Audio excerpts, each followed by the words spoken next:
इतने सारे टॉपिक के बारे में आज के इस वीडियो में हम डिस्कस करेंगे कि एग्जैक्ट वैल्यू, एग्जैक्ट क्वांटिटी के कैलकुलेशन की कुछ भी काम नहीं करते हो जिंदा रखने के लिए का रेस्टिंग एनर्जी एक्सपेंडिचर अगर 500 कैलोरी आप कोई डाइट डिजाइन करेंगे अपने अगर उसको।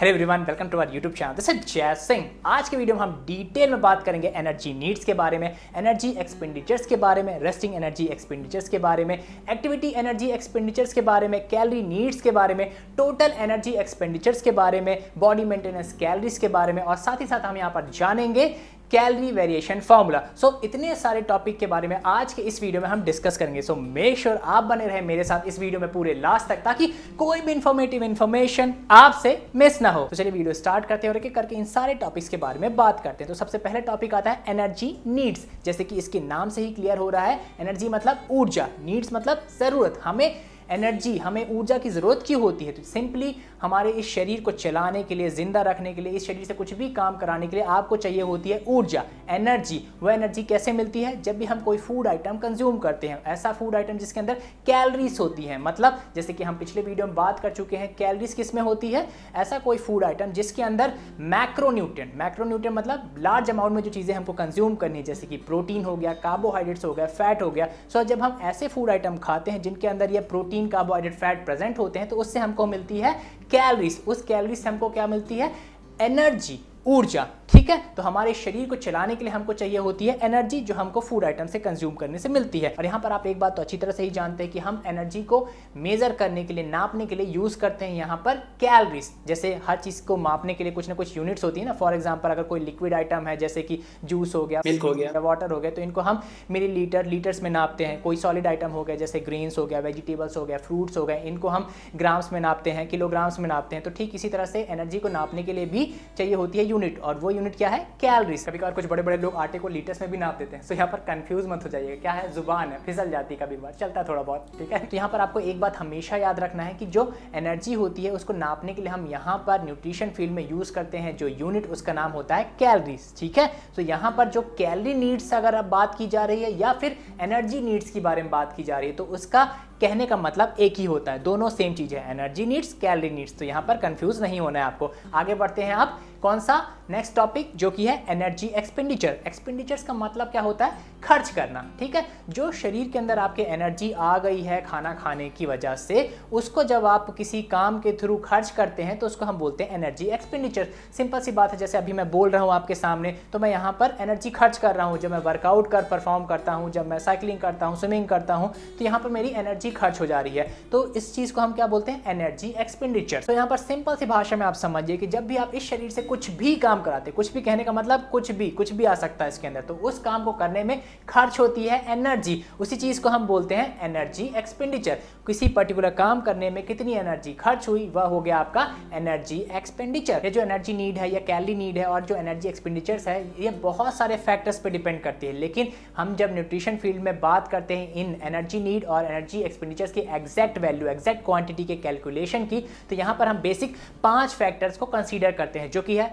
पहला आता है एज, आपकी उम्र, दूसरा आता है आपका बॉडी वेट, आपका वजन, तीसरा आता है जेंडर, मेल है या फीमेल, चौथा आता है रेस्टिंग एनर्जी एक्सपेंडिचर और पांचवा आता है एक्टिविटी एनर्जी एक्सपेंडिचर। हमने बाकी चीजों के बारे में तो आप जानते ही हैं, उम्र क्या है, वजन क्या है, आप जेंडर क्या है। अब बात करते हैं रेस्टिंग एनर्जी एक्सपेंडिचर के बारे में। So here the resting energy expenditure is the amount of calorie needed to maintain the basic body system and body temperature at rest. कहने का मतलब बड़ा आसान सा है कि इस शरीर को रेस्ट की पोजीशन में, आराम की पोजीशन में, जो हमारे अंदर सिस्टम है बहुत सारे, जैसे कि डाइजेस्टिव सिस्टम हो गया, सर्कुलेटरी सिस्टम हो गया, नर्वस सिस्टम हो गया, तो इस तरह के बहुत सारे जो सिस्टम है, इनको चलाए रखने के लिए, इनको मेंटेन रखने के लिए, और साथ ही साथ हमारे जो बॉडी का टेम्परेचर होता है नॉर्मल, जिसको अप्रॉक्स 37 डिग्री सेल्सियस होता है, उसको मेंटेन रखने के लिए जितनी कैलोरीज की जरूरत होती है उसको हम बोलते हैं रेस्टिंग एनर्जी एक्सपेंडिचर। कहने का मतलब अगर और आसान भाषा में बोलूं और सिंपल लैंग्वेज में आपको बताऊं तो इस शरीर को जिंदा रखने के लिए कम से कम जितनी कैलोरीज की जरूरत होती है उसको हम बोलते हैं रेस्टिंग एनर्जी एक्सपेंडिचर। इसको अगर मैं और आसान भाषा में आपको बताऊं तो जब आप घर में दिन भर बेड के ऊपर ठल्लों की तरह पड़े रहते हो, कुछ भी काम नहीं करते हो, तो उस समय सही से इस शरीर को चलाने के लिए, जिंदा रखने के लिए जितने अमाउंट में कैलोरी चाहिए होती है उसको ही हम बोलते हैं resting energy expenditure. I hope अब तो अच्छे से ही समझ में आ गया होगा। हाँ, यहाँ पर जो ये रेस्टिंग एनर्जी एक्सपेंडिचर होता है इसको कैलकुलेट करने के कई सारे फॉर्मूले होते हैं, जहाँ पर हम एज, हाइट, वेट, जेंडर का इस्तेमाल करते हुए इस रेस्टिंग एनर्जी एक्सपेंडिचर को कैलकुलेट करते हैं। अगर आप वो फॉर्मूला जानना चाहते हैं तो मेक श्योर कमेंट पे यस लिख के बता दीजिए। जितने यस आएंगे तो उसके हिसाब से हम अपने नेक्स्ट वीडियो में रेस्टिंग एनर्जी एक्सपेंडिचर को कैलकुलेट करने का फॉर्मूला आपको बता देंगे। ठीक है, अब बढ़ते हैं आगे और आते हैं एक्टिविटी एनर्जी एक्सपेंडिचर पे। यहाँ पर जो एक्टिविटी वर्ड से आप तो अच्छी तरह समझ गए होंगे कि क्या बोलने वाला हूँ मैं। एक्टिविटी मतलब जब भी आप इस शरीर से कुछ काम करवाते हैं, कोई वर्क करवाते हैं, कोई एक्शन परफॉर्म करवाते हैं, तो उसको हम बोलते हैं एक्टिविटी। तो उस एक्टिविटी को परफॉर्म करने में कितनी कैलोरीज खर्च हो रही है, कितनी ऊर्जा, कितनी एनर्जी खर्च हो रही है, उसके ही कैलकुलेशन को हम बोलते हैं एक्टिविटी एनर्जी एक्सपेंडिचर। ठीक है, फॉर एग्जांपल जब आप वॉकिंग करते हैं, रनिंग करते हैं, स्विमिंग करते हैं, जिम के अंदर अच्छा तगड़ा वर्कआउट परफॉर्म करते हैं, सोते हैं, जागते हैं, लिखते हैं, पढ़ते हैं, बिजनेस करते हैं, जॉब करते हैं, तो इन सब एक्टिविटीज़ को परफॉर्म करने के लिए जो ऊर्जा खर्च होती है, जो एनर्जी खर्च होती है, तो जब उस एनर्जी को हम कैलकुलेट करते हैं कि कितनी एनर्जी खर्च हो गई है, तो उसी को ही हम बोलते हैं activity energy expenditure. I hope clear हो गया होगा अच्छे से। और यहाँ पर जो ये एक्टिविटी एनर्जी एक्सपेंडिचर है इसको कैलकुलेट करने के लिए हम एक्टिविटी फैक्टर्स का इस्तेमाल करते हैं। इसके बारे में डिटेल में बात करूंगा अपने नेक्स्ट वीडियो में, सो उसका इंतजार करिए। अब आगे बढ़ते हैं, आता है टोटल एनर्जी एक्सपेंडिचर। यहाँ पर जो ये टोटल एनर्जी एक्सपेंडिचर है बड़ा सिंपल सा चीज़ है। जब आप रेस्टिंग एनर्जी एक्सपेंडिचर को प्लस कर देते हैं, जोड़ देते हैं किसके साथ, एक्टिविटी एनर्जी एक्सपेंडिचर के साथ, तो आपको मिल जाता है टोटल एनर्जी एक्सपेंडिचर। कहने का मतलब दिन भर में आप कितनी कैलोरीज खर्च करते हैं उसको ही बोलते हैं total energy expenditure. So simply इसको यहाँ पर जितनी कैलोरीज आपको रेस्ट में चाहिए और जितनी कैलोरीज आपको किसी एक्टिविटी को परफॉर्म करने के लिए चाहिए, उन दोनों को जब आप जोड़ देते हैं तो आपको मिल जाता है total energy expenditure. For example ये पर्सन है, इनका रेस्टिंग एनर्जी एक्सपेंडिचर अगर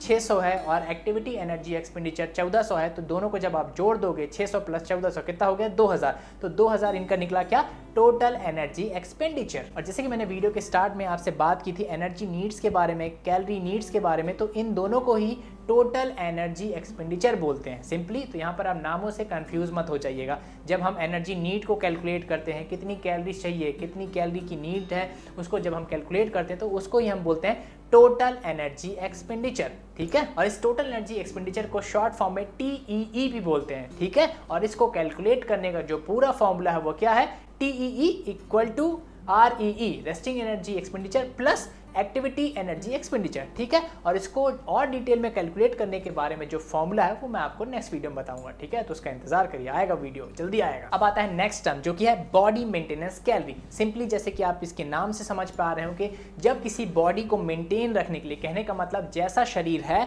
वैसा ही सेम टू सेम बनाए रखने के लिए आपको कितनी कैलोरीज कंज्यूम करनी पड़ेंगी, खानी पड़ेंगी, तो उसी को ही हम बोलते हैं body maintenance calorie. For example कोई पर्सन 70 किलो का है, तो उसको 70 किलो बने रहने के लिए 70 किलो से ना ही ऊपर जाना है और ना ही नीचे जाना है, 70 किलो मेंटेन रखना है, वही बना के रखना है 70 किलो। तो उसको 70 किलो अपना बॉडी वेट बना के रखने के लिए, मेंटेन रखने के लिए जितनी कैलोरीज रोजाना कंज्यूम करनी पड़ेंगी, खानी पड़ेंगी, उसी को ही हम बोलते हैं body maintenance calorie. For example अगर आपकी बॉडी मेंटेनेंस कैलोरी 2000 है और अगर आप 2000 कैलोरी की डाइट कंज्यूम करते हैं रोजाना, तो आपका जैसा शरीर है इन जनरल वैसा ही बना रहता है, ना ही बढ़ता है ना ही घटता है। ठीक है, अब यहाँ पर बात आती है कि ये बॉडी मेंटेनेंस कैलोरी को कैलकुलेट कैसे किया जाए, कैसे निकाला जाए, कैसे जाना जाए कि हमारी बॉडी की मेंटेनेंस कैलोरी कितनी होती है। तो यहाँ पर सिंपल से फॉर्मूला है, जितनी आपकी टोटल एनर्जी एक्सपेंडिचर होता है उसी को हम बॉडी मेंटेनेंस कैलोरी बोलते हैं। फॉर एग्जांपल जितनी कैलोरी आप दिन भर में खर्चा करते हैं, टोटल एनर्जी एक्सपेंडिचर, उसी को ही हम जनरली बॉडी मेंटेनेंस कैलोरी बोल देते हैं। So BMC body maintenance calorie equal to TEE total energy expenditure. ठीक है, अब आता है कैलोरी वेरिएशन फॉर्मूला, या हम इसको कैलोरी वेरिएशन इक्वेशन बोलते हैं। यहाँ पर सिंपली 3 सिंपल से इक्वेशंस होते हैं, जिसमें जो वर्ड यूज होता है वह होता है कैलोरी इनटेक। कैलोरी इनटेक कहने का मतलब कितनी कैलोरी आप कंज्यूम करते हैं, खाते हैं, उसको ही हम बोलते हैं कैलोरी इनटेक। तो यहाँ पर जो पहला फॉर्मूला है कि आपका जो बॉडी मेंटेनेंस कैलोरी है वह किससे इक्वल होगी, कैलोरी इनटेक, मतलब total energy expenditure equals to body maintenance calorie equals to calorie intake. कहने का मतलब जितना आप कैलोरी कंज्यूम करते हैं रोजाना अगर आप वो सेम कैलोरी कंज्यूम करते रहेंगे तो आपका जो वेट है वो उतना ही रहेगा, मेंटेन रहेगा, उसी ना ही बढ़ेगा ना ही घटेगा। ठीक है, सो फॉर्मूला क्या हुआ, calorie intake equal to body maintenance calorie equal to total energy expenditure.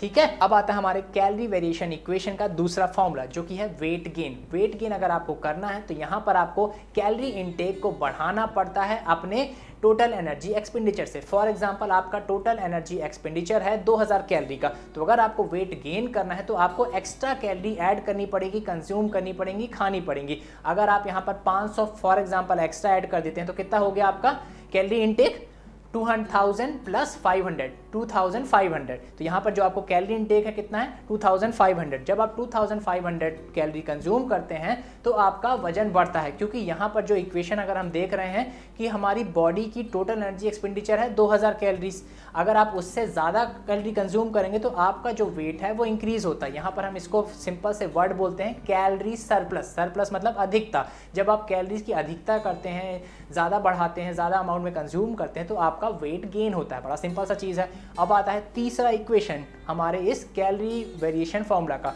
वो क्या है, fat loss weight loss. Fat loss और वेट लॉस में बड़ा सिंपल सा अंतर होता है कि वेट लॉस मतलब जब आप पूरे टोटल ओवरऑल बॉडी का वेट कम होता है, वेट के अंदर वाटर वेट भी आ जाता है और फैट वेट भी आ जाता है, मसल वेट भी आ जाता है। लेकिन जब फैट लॉस करते हैं तो हमारे बॉडी में जो स्टोर्ड फैट है, जो हमारे अंदर चर्बी स्टोर है, उसको जब हम खत्म करते हैं, लॉस करते हैं, तो उसको फैट लॉस बोलते हैं। तो यहाँ पर आप कंफ्यूज मत होइएगा, वेट लॉस क्या है, फैट लॉस क्या है। वेट लॉस मतलब जब ओवरऑल आपका वजन कम होता है तो उसको वेट लॉस बोलते हैं।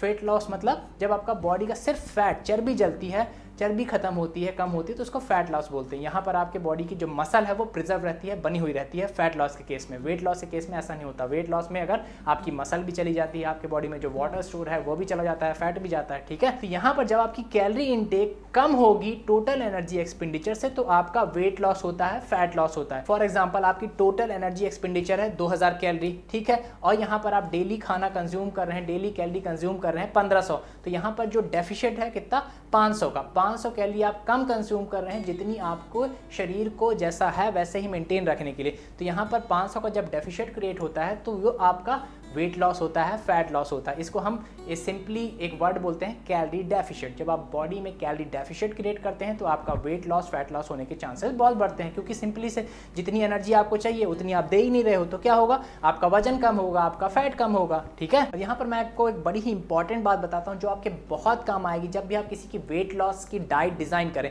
तो सिंपली जब भी आप 7000 कैलोरी का डेफिशिएट क्रिएट करते हैं वीकली बेसिस, कहने का मतलब एक हफ्ते में अगर 7000 कैलोरी आप कम कंज्यूम करते हैं अपनी टोटल एनर्जी एक्सपेंडिचर का, तो आपका 1 किलो वजन कम होता है। फॉर एग्जांपल कोई मोटा आदमी है, चलिए मान लेते हैं 100 किलो का है, ठीक है, इसके बॉडी को मेंटेन रखने के लिए जो कैलोरीज चाहिए, मतलब इसका टोटल एनर्जी एक्सपेंडिचर है 3000 कैलोरीज का। ठीक है, अब जब आप इसकी कोई डाइट डिज़ाइन करेंगे और इसको खाने के लिए सिर्फ 2000 कैलोरीज देंगे तो कितना डेफिशिएट क्रिएट हो रहा है, 1000 का कैलोरीज का। जब आप एक हफ्ते तक इसका 1000 कैलोरीज का डेफिशिएट क्रिएट करेंगे तो कितना हो जाएगा, 1000 इंटू 7, 7000 जब एक हफ्ते में इसकी कैलोरी को कम कर देंगे तो इसका वजन 1 किलो कम हो जाता है। ठीक है,